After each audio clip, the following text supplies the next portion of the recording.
नमस्ते, हमारे YouTube channel मंथन हिंदी में आपका स्वागत है। हमारे चैनल के द्वारा UGC net JRF Hindi paper 2 के लिए फ्री पीवाईक्यू सीरीज़ की शुरुआत की जा रही है। यदि आप भी अपनी तैयारी को बेहतर बनाना चाहते हैं तो हमारे चैनल से जुड़ने के लिए चैनल को लाइक, शेयर और सब्सक्राइब अवश्य करें। पीवाईक्यू सीरीज़ आपकी आने वाली परीक्षा के लिए काफ़ी महत्वपूर्ण होती है। प्रत्येक प्रश्न को आराम से देखिएगा। जो आपको नहीं आता है वो आप अपनी कॉपी पर नोट कर सकते हैं। जो पीवाईक्यू सीरीज़ होती है उससे आपको डबल फ़ायदे होते हैं। एक तो इससे आपको वर्तमान में जो परीक्षाएं हो रही हैं उसके स्तर का पता चलता है। दूसरे आपको पता चलता है कि आपकी तैयारी कैसी है और आपने किस तरह के लेवल को रखना है।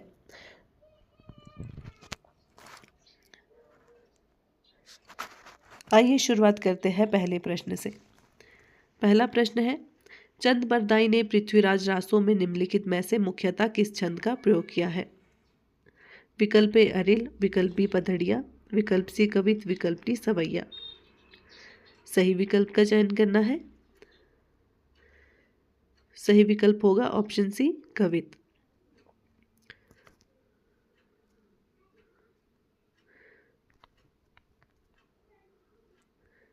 व्याख्या। चंद बरदाई ने पृथ्वीराज रासो में मुख्यतः कवित छंद का प्रयोग किया है। पृथ्वीराज रासो में 68 छंदों का प्रयोग किया गया है, जिसमें दोहा, कवित, छपय, तोमर, त्रोटक, गाहा आदि है। चंद बरदाई को छपय छंद का विशेषज्ञ माना जाता है। आचार्य रामचंद्र शुक्ल ने चंद बरदाई को हिंदी का प्रथम कवि तथा पृथ्वीराज रासो को प्रथम महाकाव्य माना है। प्रश्न संख्या 2, कविता क्या है निबंध चिंतामणि के किस भाग में संकलित है? विकल्प ए चिंतामणि भाग 1, विकल्प बी चिंतामणि भाग 2, विकल्प सी चिंतामणि भाग 3, विकल्प डी चिंतामणि भाग 4। इसका उत्तर है विकल्प ए। व्याख्या। कविता क्या है निबंध चिंतामणि भाग 1 में संकलित है। चिंतामणि निबंध 4 भागों में विभक्त है। चिंतामणि भाग 1 के संपादक आचार्य रामचंद्र शुक्ल है। चिंतामणि भाग 1 में संकलित निबंध निम्नलिखित है: भाव या मनोविकार, उत्साह, श्रद्धा और भक्ति, करुणा, लज्जा और ग्लानि, लोभ और प्रीति, घृणा, ईर्ष्या, भय, क्रोध आदि। आचार्य रामचंद्र शुक्ल का चिंतामणि भाग 1 प्रथमतः विचार विधि नाम से 1930 ईस्वी में प्रकाशित हुआ है। प्रश्न संख्या 3, प्रभाववादी आलोचना के संबंध में सही तथ्य कौन से है? ऑप्शन ए प्रभाववादी आलोचना में अवचेतन मन का महत्व होता है। ऑप्शन बी पद्म सिंह शर्मा की आलोचना पद्धति प्रभाववादी आलोचना है। विकल्प 3 है आलोचक स्वयं एक प्रकार की रचना करने लगता है। 4 में है सहृदय आलोचक काव्य कृति को पढ़कर प्रभाव ग्रहण करता है। नीचे दिए गए विकल्पों में सही उत्तर का चयन करना है।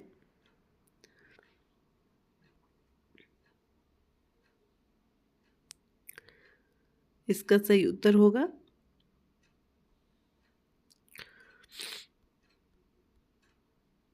विकल्प डी।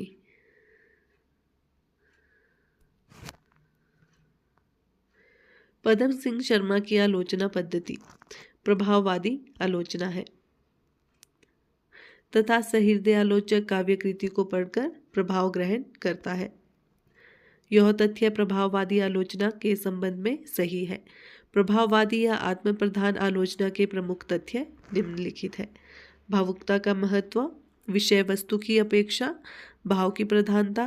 प्रभाववादी समीक्षक एक प्रकार की साहित्यिक सत्य विवेक बुद्धि में विश्वास रख अपनी रुचि को अंतिम प्रमाण मानते हैं।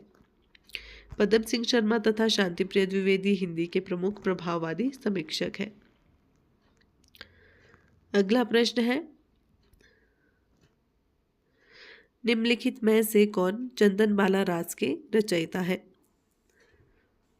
विकल्प ए जिनधर्म सूरी, विकल्प बी सुमति गणी, विकल्प सी मुनि जिन विजय, विकल्प डी आसगु। इसका उत्तर है विकल्प डी आसगु। व्याख्या। चंदनमाला रास के रचयिता आसगु है। इनके द्वारा रचित अन्य ग्रंथ जीवदया रास है। अन्य रचना एवं रचनाकार नेमिनाथ राज किसके रचना है ये? मुनि सुमति गण की। रेवंत गिरिरास है विजय सेन सूरी की। श्रावकाचार देवसेन की है। स्थूली भद्रास जिनधर्म सूरी की है। प्रश्न संख्या 5, प्रकाशन वर्ष के अनुसार निम्नलिखित रचनाओं का सही अनुक्रम है।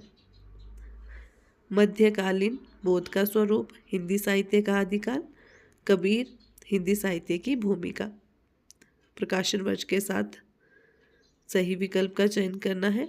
ऑप्शन नंबर डी इसका सही उत्तर होगा। सबसे पहले आएगा हिंदी साहित्य की भूमिका, उसके बाद कबीर, उसके बाद हिंदी साहित्य का आदिकाल, फिर आएगा मध्यकालीन बोध का स्वरूप।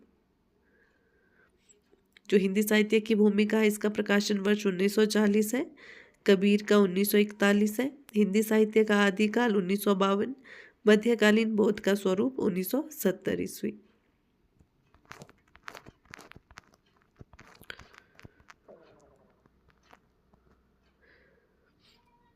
प्रश्न संख्या 6, निम्नलिखित में से किस उपन्यास में ईस्ट इंडिया कंपनी द्वारा भारत के आर्थिक शोषण और लूट का यथार्थ चित्रण हुआ है?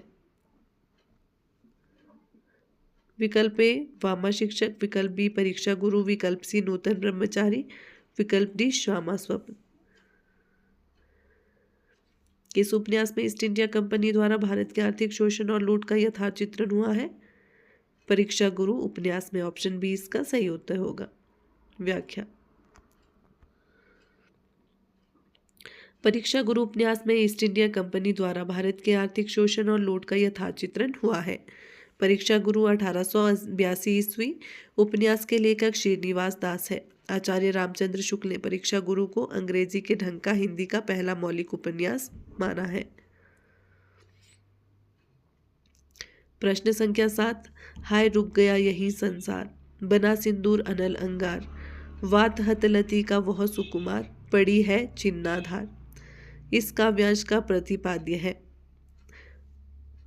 विकल्प ए स्त्री स्वावलंबी है, विकल्प बी पुरुष के बिना स्त्री का कोई अस्तित्व नहीं है, विकल्प सी स्त्री के बिना पुरुष अधूरा है, विकल्प डी स्त्री पुरुष स्वच्छंद है। हाय रुक गया यही संसार, बिना सिंदूर अनल अंगार, वात हत लती का वह सुकुमार, पड़ी है छिन्नाधार, इसका प्रतिपाद्य है पुरुष के बिना स्त्री का कोई अस्तित्व नहीं है। विकल्प बी इसका सही उत्तर होगा। उक्त पंक्तियां किसकी है? सुमित्रा नंदन पंतकृत परिवर्तन से उद्धृत है। प्रश्न संख्या 8, प्रकाशन वर्ष के अनुसार निम्नलिखित उपन्यासों का सही अनुक्रम है? शेखर एक जीवनी, तमस, बाणभट्ट की आत्मकथा, मैला अंचल। सही विकल्प का चयन करना है। इसमें सही विकल्प कौन सा होगा? विकल्प डी, शेखर एक जीवनी, फिर आएगा बाणभट्ट की आत्मकथा, मैला अंचल, फिर तमस। ऑप्शन डी इसका सही उत्तर होगा। शेखर एक जीवनी किसका उपन्यास है? अज्ञेय का। प्रकाशन वर्ष है 1940 ईस्वी में भाग 1, 1944 में भाग 2।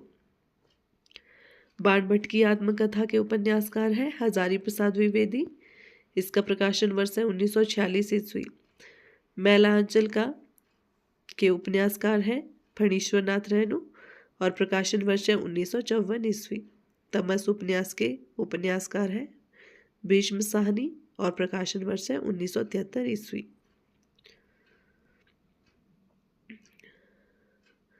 प्रश्न संख्या 9, सूची 1 को सूची 2 से सुमेलित कीजिए।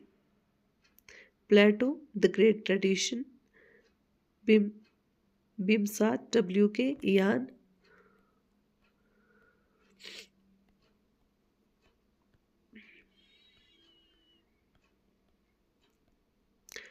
Coleridge, lectures on Shakespeare, Frank Raymond Leavis, literary criticism, a short history. सही विकल्प है ऑप्शन नंबर ए। सूची 1 को सूची 2 के साथ मिलान करना है। प्लेटो का ग्रंथ है इयान, बिम्सात WK का है literary criticism a short history, Coleridge का है lectures on Shakespeare, Frank Raymond Lewis का है द ग्रेट ट्रेडिशन। प्रश्न संख्या 10। निम्नलिखित में से किस आचार्य ने रीति का एक भेद अवंती को माना है? विकल्प ए भामह, विकल्प बी वामन, विकल्प सी कुंतक, विकल्प डी भोजराज।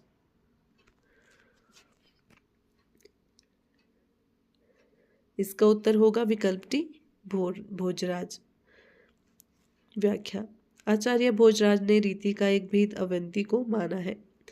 रीति संप्रदाय के प्रवर्तक आचार्य वामन है। इन्होंने रीति को काव्य की आत्मा माना है। इनके अनुसार विशिष्ट पद रचना रीति है। आचार्य वामन ने रीति के 3 भेद किए हैं: वैदर्भी रीति, गौड़ी रीति और पांचाली रीति। प्रश्न संख्या 11। भारत दुर्दशा के आखिरी अंक में भारत भाग्य क्या करता है? विकल्प ए भारत को जगाता है, विकल्प बी भारत के हतभाग्य पर क्रोधित होता है, विकल्प सी घायल भारत को छोड़कर चला जाता है, विकल्प डी भारत के सीने में कटार से आघात करता है। भारत दुर्दशा के आखिरी अंक में भारत भाग्य क्या करता है? भारत को जगाता है। विकल्प ए इसका सही उत्तर होगा। व्याख्या। भारत दुर्दशा के आखिरी अंक में भारत भाग्य भारत को जगाता है। भारत दुर्दशा नाटक के लेखक भारतेंदु हरिश्चंद्र है। इस नाटक में कुल 6 अंक है। 6वें अंक में भारत भाग्य नामक केवल एक पात्र का संवाद एवं कार्य व्यापार चित्रित है। भारत भाग्य का लंबा गीतात्मक संवाद भारत के गौरवमय अतीत एवं दुखद वर्तमान दोनों को समेटता है। भारत भाग्य का आत्मधिक्कार कारुणिक है। अंततः वह छाती में चाकू भोंक कर आत्महत्या कर लेता है। प्रश्न संख्या 12। निम्नलिखित में अस्तित्ववाद की विशेषताएं हैं: जीवन की निरर्थकता का बोध, जीवन की सार्थकता का बोध, मृत्यु बोध और परंपरा के प्रति आस्था। सही विकल्प का चयन करना है। विकल्प डी इसका सही उत्तर होगा। क्या है अस्तित्ववाद की विशेषता? मृत्यु बोध और परंपरा के प्रति आस्था। विकल्प बी इसका सही है। 1 और 3, जीवन की निरर्थकता का बोध और मृत्यु बोध।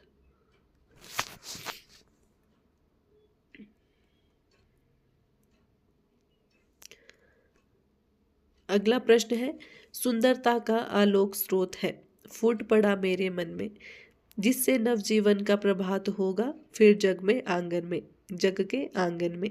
उपयुक्त पंक्तियों के रचयिता है। विकल्प ए जयशंकर प्रसाद, विकल्प बी सुमित्रा नंदन पंत, विकल्प सी सूर्यकांत त्रिपाठी निराला, विकल्प डी महादेवी वर्मा। इसका सही उत्तर होगा सुमित्रा नंदन पंत। विकल्प बी इसका सही उत्तर है। व्याख्या। सुंदरता का आलोक स्रोत है, फूट पड़ा मेरे मन में, जिससे नवजीवन का प्रभात होगा फिर जग के आंगन में। उपयुक्त पंक्ति के रचयिता सुमित्रा नंदन पंत है। यह काव्य पंक्ति पंत के युगांत काव्य संग्रह में संकलित है। छायावादी कवियम काव्य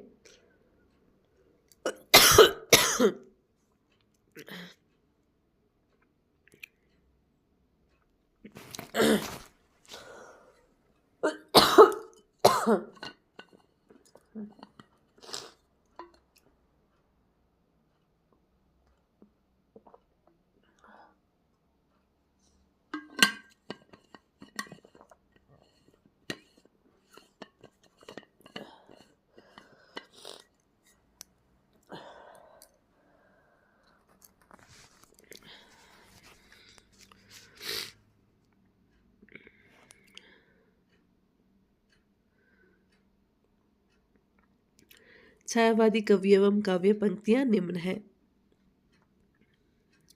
संवेदन का और हृदय का यह संकर्ष ना हो सकता, फिर अभाव असफलताओं की गाथा कौन कहाँ बकता। किसकी पंक्ति है ये? जयशंकर प्रसाद की। अब शब्द अधरों का सुना भाष, मैं कवि हूँ पाया है प्रकाश, ये किसकी है? निराला की पंक्ति है। सुंदर है विहक सुमन सुंदर मानव, तुम सबसे सुंदरतम, ये किसकी है? सुमित्रा नंदन पंत की पंक्ति। वे मुस्काते फूल नहीं जिनको भाता है मुरझाना, वे तारों के दीप नहीं जिनको आता है बुझ जाना, महादेवी वर्मा की पंक्तियां हैं। प्रश्न संख्या 19। लाला श्रीनिवास दास की रचनाएं हैं।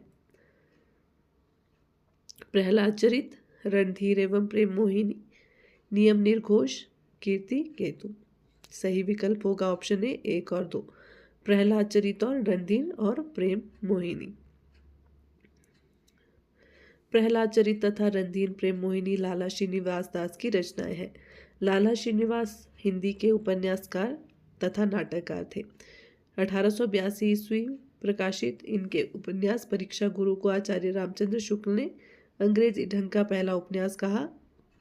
कीर्ति केतु नामक नाटक के लेखक बाबू तोताराम थे। प्रश्न संख्या 20, गीत फरोश कविता में भवानी प्रसाद मिश्र कहना चाहते हैं कि। विकल्प 1 में क्या है, व्यावसायिकता के कारण आज का कवि अपने गीत बेचने के लिए मजबूर है। विकल्प 2 में है, आज का कवि ग्राहक की मर्जी के अनुसार गीत लिखने के लिए अभिशप्त है। विकल्प 3 में है, कवि केवल खुशी के गीत लिखता है। विकल्प 4 में है, कवि शोक के गीत लिखता और बेचता है। सही विकल्प होगा ऑप्शन नंबर बी 1 और 2।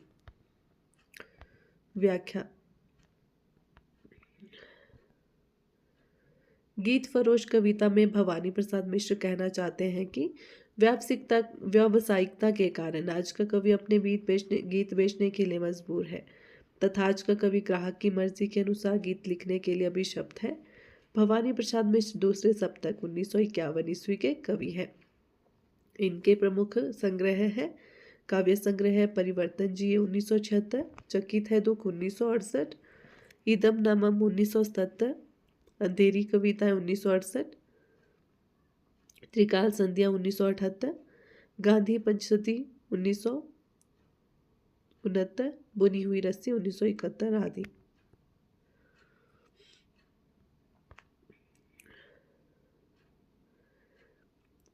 प्रश्न संख्या 21, नीचे 2 कथन दिए गए हैं। एक अभिकथन के रूप में लिखित है, असर्शन ए के रूप में लिखित है, दूसरा कारण रीजन आर के रूप में है। अभिकथन ए, वीर कर्म से अलग वीरत्व का अस्तित्व नहीं है। कारण आर, क्योंकि वीरत्व की अभिव्यक्ति कठोर साधना से होती है। उपरोक्त कथन के आलोक में नीचे दिए गए विकल्पों को में से सही उत्तर का चयन करना है। सही विकल्प होगा ऑप्शन ए और आर दोनों सत्य है। आर ए की सही व्याख्या है। अभी कथन ए में क्या है, वीर कर्म से अलग वीरत्व का अस्तित्व नहीं है। कारण, क्योंकि वीरत्व की अभिव्यक्ति कठोर साधना से होती है। उपयुक्त कथन में आलोक के अभिकथन ए और कारण आर दोनों सत्य है। आर ए की सही व्याख्या है।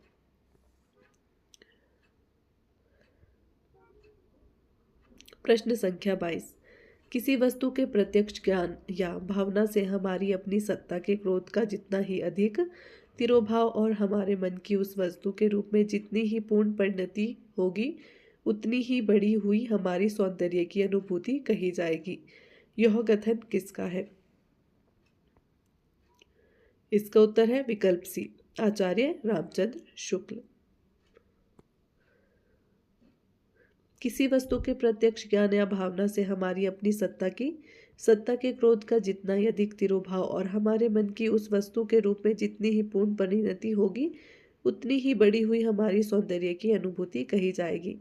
यह कथन आचार्य रामचंद्र शुक्ल का है। शुक्ल जी प्रसिद्ध साहित्यकार हैं और इनकी प्रसिद्ध रचना हिंदी साहित्य का इतिहास 1929 ईस्वी है। प्रश्न संख्या 23, यशपाल कृत झूठा सच उपन्यास में केंद्रीय विषय कौन से है? विकल्प ए, विभाजन की त्रासदी। विकल्प बी, नारी की विवशता और शोषण।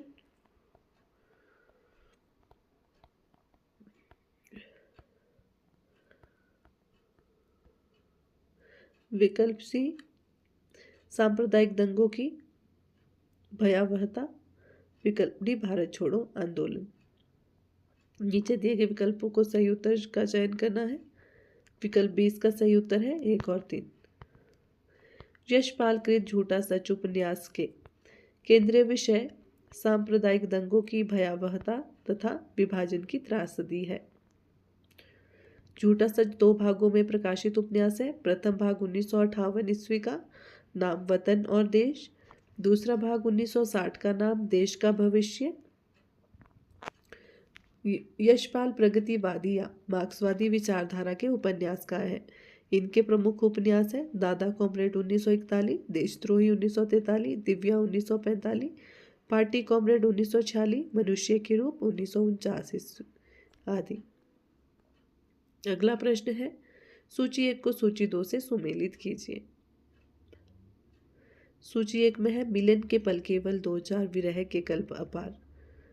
विकल्प 2 में है तुम भूल गए पुरुषत्व मोह में, कुछ सत्ता है नारी की।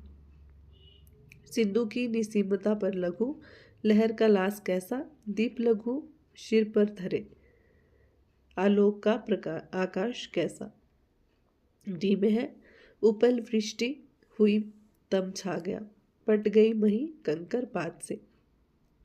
नीचे दिए गए विकल्पों में से सही उत्तर का चयन करना है। विकल्प ए इसका सही उत्तर होगा। सूची 1 को सूची 2 से सही मिलान करना है। मिलन के पल केवल 2-4, विरह के कल्पा पार किसकी पंक्ति है? परिवर्तन कविता की। तुम भूल गए पुरुषत्व मोह में, कुछ सत्ता है नारी की, ये कायमायनी से है ये पंक्तियां। सिंधु की निसीमता पर लघु, लहर का लास कैसा, दीप लघु सिर पर धरे, आलोक का आकाश कैसा, शांति गीत की पंक्तियां है। उपल वृष्टि हुई तम छा गया, पट गई मही कंकर पात से, ये किसका? प्रिय प्रवास से लिया गई पंक्तियां है। प्रश्न संख्या 25, भाषा भूषण का विवेच्य है छंद, अलंकार, रस, ध्वनि। इसका उत्तर होगा विकल्प बी। भाषा भूषण का विवेच्य अलंकार है। भाषा भूषण ग्रंथ के लेखक जसवंत सिंह है। इस ग्रंथ के 212 दोहों में अलंकारों का निरूपण है। जसवंत सिंह हिंदी साहित्य के प्रधान आचार्य या शिक्षक के रूप में प्रसिद्ध है। इनकी प्रमुख रचनाएं हैं प्रबोध चंद्रोदय, अपरोक्ष सिद्धांत, अनुभव प्रकाश, सिद्धांत सार आदि। आशा करती हूँ आपको क्लास अच्छी लगी हो। धन्यवाद।